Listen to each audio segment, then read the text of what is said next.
បងប្អូនដែលមាន account Facebook ពណ៌លឿងបែបនេះបងប្អូនកុំតន់អាលអត់សង្ឃឹមបាទកុំតន់អាលបាក់ទឹកចិត្តអីព្រោះថា account ដែលជាប់ពីនៃ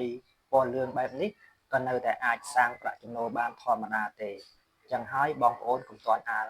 បាក់ទឹកចិត្តនៅថ្ងៃណាមួយ account Facebook នឹងដោះឲ្យបងប្អូនវិញមកខៀវធម្មតាវិញហើយនេះគឺជាក់ស្ដែងគឺជា account របស់ប្រពន្ធខ្ញុំកំពុងតែរកលុយបានធម្មតានេះបាទបងប្អូនមើលទៅហើយយើងចុចមកកន្លែងនេះ content monetization បាទនេះគឺជាទឹកលុយដែលគាត់រកបានបាទតាមសមត្ថភាពរបស់បងប្អូនបានតិចឬច្រើនគឺនៅលើសមត្ថភាពរបស់បងប្អូនយ៉ាងឯងបាទវីដេអូខ្ញុំគឺមានតែប៉ុណ្្នឹងដែរបាទគឺជួយលើកទឹកចិត្តដល់ដៃថ្មីបាទ